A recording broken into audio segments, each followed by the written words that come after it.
Hey everyone, good afternoon.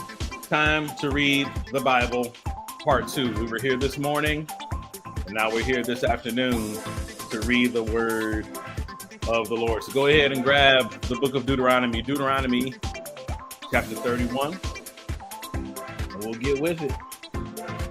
Deuteronomy 31. Let's go, let's go, let's go.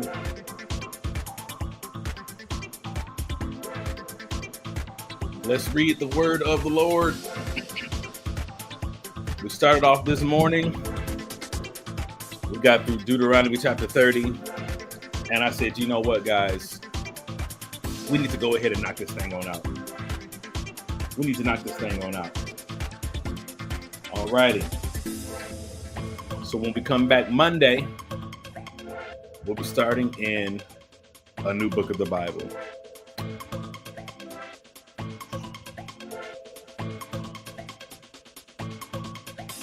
It's time to read the book. All righty.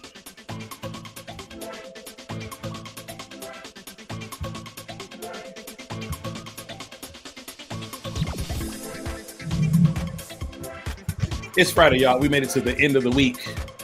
What a blessing. A couple of announcements before we get started.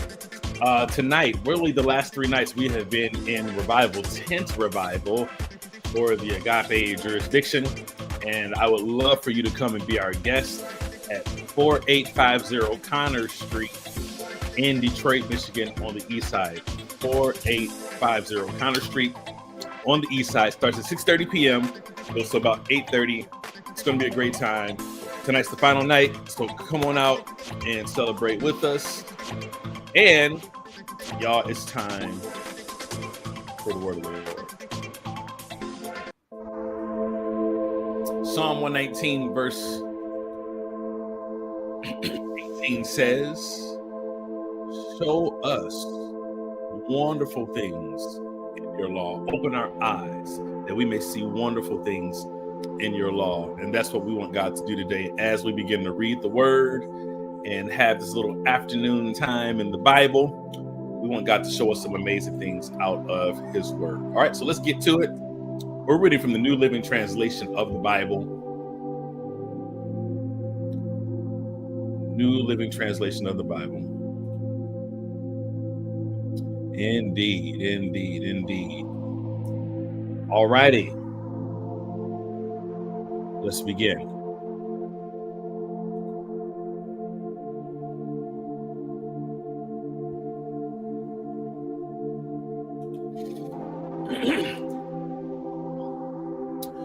When Moses had finished giving these instructions to all the people of Israel, he said, I am now 120 years old, and I'm no longer able to lead you. The Lord has told me you will not cross the Jordan River, but the Lord your God himself will cross over ahead of you. He will destroy the nations living there, and you will take possession of their land. Joshua will lead you across the river, just as the Lord promised. The Lord will destroy the nations living in the land, just as he destroyed Sihon and Og, the kings of the Amorites. The Lord will hand over to you the people who live there, and you must deal with them as I commanded you. So be strong and courageous. Do not be afraid and do not panic before them, for the Lord your God will personally go ahead of you. He will neither fail you nor abandon you. Then Moses called for Joshua, and all Israel watched. He said to him, "Be strong and courageous, for you will lead these people into the land that the Lord swore to give to your ancestors. He would give them. You are the one who will divide it among them as their grants of land. Do not be afraid or discouraged, for the Lord will personally go ahead of you. He will be with you. He will neither fail you nor abandon you." So Moses wrote this entire body of instruction in a book and gave it to the priests who carried the ark of the Lord's covenant and to the elders of Israel. Then Moses gave them this command: at the end of every 7th year, the year of release, during the festival of shelters, you must read this book of instruction to all the people of Israel when they assemble before the Lord your God at the palace he chooses. Call them all together, men, women, children, and the foreigners living in your towns, so they may hear this book of instruction and learn to fear the Lord your God and carefully obey all the terms of these instructions. Do this so that your children who have not known these instructions will hear them and will learn to fear the Lord your God. Do this as long as you live in the land you are crossing the Jordan to occupy. Then the Lord said to Moses, "The time has come for you to die. Call Joshua and present yourselves at the tabernacle, so that I may commission him there." So Moses and Joshua went and presented themselves at the tabernacle, and the Lord appeared to them in a pillar of cloud that stood at the entrance to the sacred tent. The Lord said to Moses, "You are about to die and join your ancestors. After you are gone, these people will begin to worship foreign gods, the gods of the land where they are going. They will abandon me and break my covenant that I have made with them. Then my anger will blaze forth against them. I will abandon them, hiding my face from them, and they will be devoured. Terrible trouble will come down on them. And on that day, they will say, 'These disasters have come down on us because God is no longer among us.' At that time, I will hide my face from them on account of all the evil they commit by worshiping other gods." So write down the words of this song and teach it to the people of Israel. Help them learn it so it may serve as a witness for me against them. For I bring them into the land I swore to give their ancestors, the land flowing with milk and honey. There they will become prosperous, eat all the food they want, and become fat. They will begin to worship other gods. They will despise me and break my covenant. And when disasters come down on them, this song will stand as evidence against them, for it will never be forgotten by their descendants. I know the intentions of these people, even now before they have entered the land I swore to give them." So that very day, Moses wrote down the words of the song and taught it to the Israelites. Then the Lord commissioned Joshua, son of Nun, with these words: "Be strong and courageous, for you must bring the people of Israel into the land I swore to give them. I will be with you." When Moses had finished writing this entire body of instruction in a book, he gave this command to the Levites who carried the ark of the Lord's covenant: "Take this book of instruction and place it beside the ark of the Lord your God, so it may remain there as a witness against the people of Israel.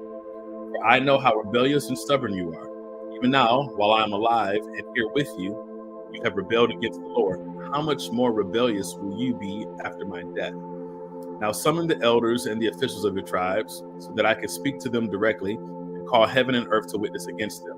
I know that after my death, you will become utterly corrupt and will turn from the way I have commanded you to follow. The days to come, disaster will come down on you, for you will do what is evil in the Lord's sight, making him very angry with your actions." So Moses recited this entire song publicly to the assembly of Israel. Deuteronomy 32. Go ahead and share this video if you haven't already. God bless you. God bless you. Thank you for tuning in. Deuteronomy chapter 32. Listen, O heavens, and I will speak. Hear, O earth, the words that I say. Let my teaching fall on you like rain. Let my speech settle like dew. Let my words fall like rain on tender grass, like gentle showers on young plants. I will proclaim the name of the Lord. How glorious is our God. He is the rock. His deeds are perfect. Everything he does is just and fair. He is a faithful God who does no wrong. How just and upright he is. They have acted corruptly toward him. When they act so perversely, are they really his children? They are a deceitful and twisted generation. Is this the way you repay the Lord? You foolish and senseless people. Isn't he your father who created you? Has he not made you and established you? Remember the days of long ago. Think about the generations past. Ask your father, and he will inform you. Inquire of your elders, and they will tell you. When the Most High assigned lands to the nations, he divided up the human race. He established the boundaries of the peoples, according to the number in his heavenly court. For the people of Israel belong to the Lord. Jacob is his special possession. He found them in a desert land, in an empty, howling wasteland. He surrounded them and watched over them. He guarded them as he would guard his own eyes, like an eagle that rouses her chicks and hovers over her young. So he spread his wings to take them up and carried them safely on his pinions. The Lord alone guided them. They followed no foreign god. He let them ride over the highlands and feast on the crops of the field. He nourished them with honey from the rock and olive oil from the stony ground. He fed them yogurt from the herd and milk from the flock, together with the fat of lambs. He gave them choice rams from Bashan and goats, together with the choicest meat. He drank the finest wine made from the juice of grapes. But Israel soon became fat and unruly. People grew heavy, plump, and stuffed. And they abandoned the God who made them. They made light of the rock of their salvation. They stirred up his jealousy by worshiping foreign gods. They provoked his fury with detestable deeds. They offered sacrifices to demons, which are not God, the gods they had not known before, the new gods only recently arrived, the gods their ancestors never feared.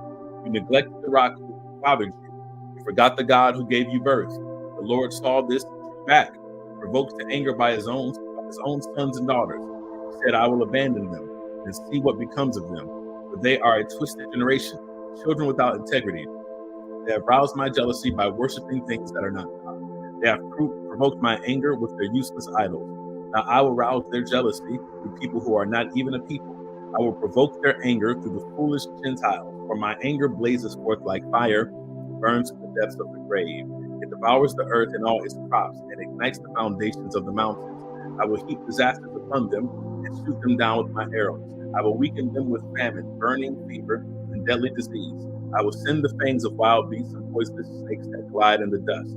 Outside the sword will bring death, and inside terror will strike young men and young women, both infants and the aged. I will have annihilated them, wiping out even the memory of them. But I feared the taunt of Israel's enemy, who might misunderstand and say, our own power has triumphed. The Lord has done nothing with this.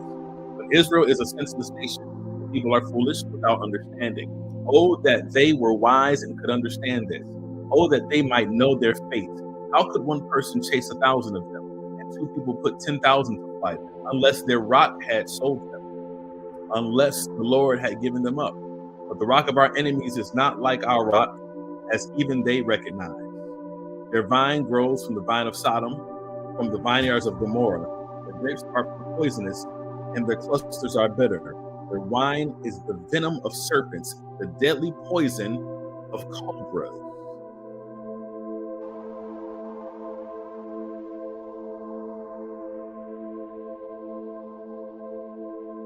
The Lord says, I'm not storing these things. Am I not storing up these things, sealing them away in my treasury?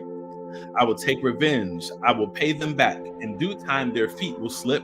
Their day of disaster will arrive, and their destiny will overtake them. Indeed, the Lord will give justice to his people, and he will change his mind about his servants. When he sees their strength is gone and no one is left, slave or free, then he will ask, where are their gods, the rocks they fled to for refuge? Where now are those gods who ate the fat of their sacrifices and drank the wine of their offerings? Let those gods arise and help you. Let them provide you with shelter. Look now, I myself am he. There is no God but me. I am the one who kills and gives life. I am the one who wounds and heals. No one can be rescued from my powerful hand. Now I raise my hand to heaven and declare, as surely as I live, when I sharpen my flashing sword and begin to carry out justice, I will take revenge on my enemies and repay those who reject me. I will make my arrows drunk with blood, and my sword will devour flesh, the blood of the slaughtered and the captives, and the heads of the enemy leaders. Rejoice with him, you heavens, and let all of God's angels worship him. Rejoice with his people, you Gentiles, and let all the angels be strengthened in him. For he will avenge the blood of his children. He will take revenge against his enemies. He will repay those who hate him and cleanse his people's land. So Moses came with Joshua, son of Nun, and recited all the words of this song to the people. When Moses had finished reciting all the words to the people of Israel, he added, take heart all the words of warning I have given you today. Pass them on as a command to your children. So they will obey every word of these instructions. These instructions are not empty words. They are all your life. By obeying them, you will enjoy a long life in the land you will occupy when you cross the Jordan River. The same day the Lord said to Moses, "Go to Moab, to the mountains east of the river, and climb Mount Nebo, which is across from Jericho. Look out across the land of Canaan, the land I am giving to the people of Israel as their own special possession. Then you will die there on the mountain. You will join your ancestors, just as Aaron your brother died on Mount Hor and joined his ancestors. For both of you betrayed me with the Israelites at the waters of Meribah at Kadesh, the wilderness of Zin.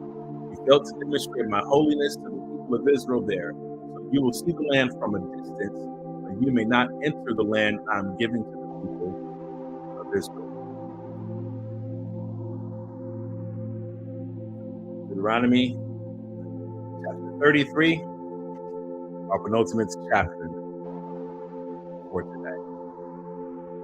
This is the blessing that Moses, the man of God, gave to the people of Israel before his death. The Lord came from Mount Sinai and dawned upon us from Mount Seir. He shone forth from Mount Paran and came from Meribah Kadesh with flaming fire at his right hand. Indeed, he loves his people. All his holy ones are in his hands. They follow in his steps and accept his teaching. Moses gave us the Lord's instruction, the special possession of the people of Israel. The Lord became king in Israel. The leaders of the people assembled. The tribes of Israel gathered as one. Moses said this about the tribe of Reuben: "Let the tribe of Reuben live and not die out, though they are few in number." Moses said this about the tribe of Judah: "O Lord, hear the cry of Judah and bring them together as a people. Give them strength to defend their cause.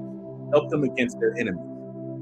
Moses said this about the tribe of Levi: "O Lord, you have given your Thummim and Urim, sacred lots, to your faithful servants, the Levites. Put them to the test at Massah, and struggled with them at the waters of Meribah. The Levites obeyed your word and guarded your covenant. They were more loyal to you than to their own parents. They ignored their relatives and did not acknowledge their own children.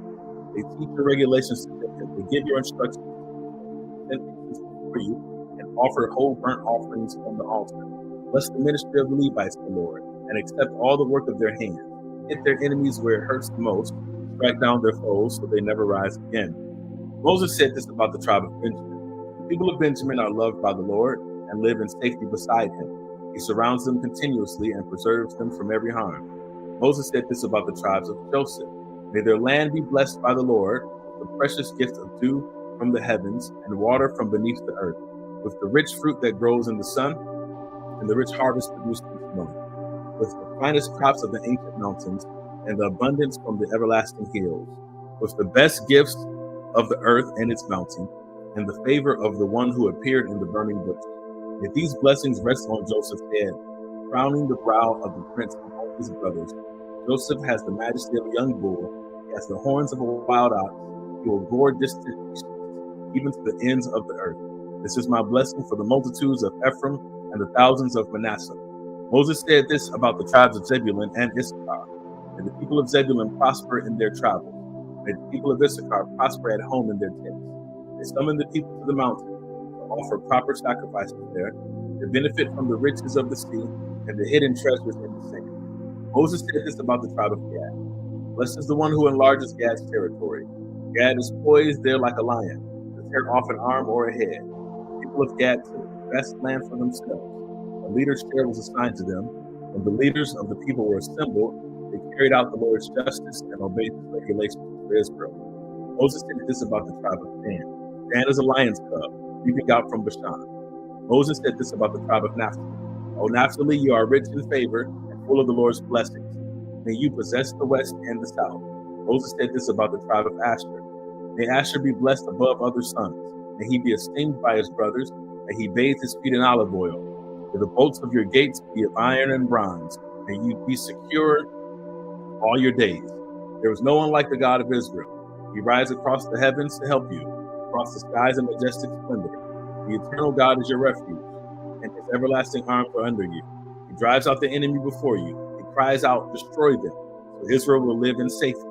Prosperous Jacob in security, and a land of grain and new wine, while the heavens drop down too. How blessed you are, O Israel! Who else is like you, a people saved by the Lord? He is your protecting shield, and your triumphant sword. Your enemies will cringe before you. You will stomp their backs. Now, our final chapter for this part 2 reading, Deuteronomy chapter 34.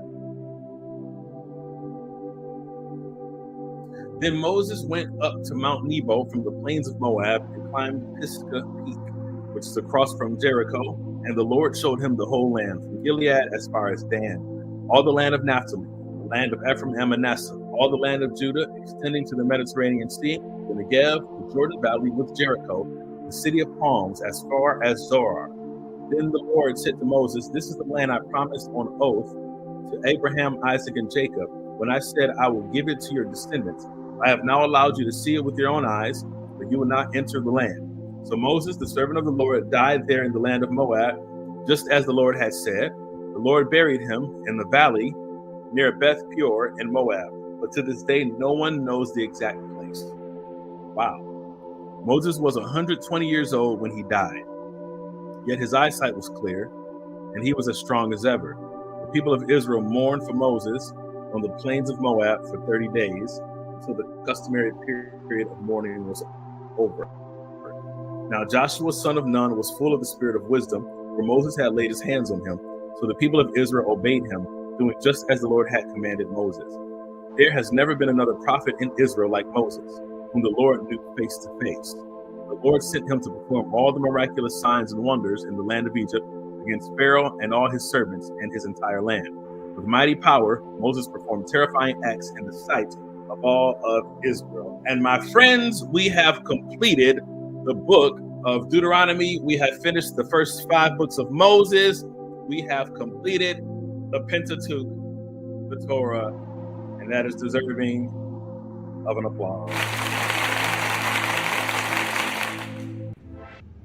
Y'all, thank you so much for coming out for a part 2 today to read the word of the Lord. We will see you on Monday, 7:30 a.m., and we're going to read starting in the book of Joshua. What a time. What a time. Thank you all for tuning in once again, and we'll see you on Monday. Peace and blessings.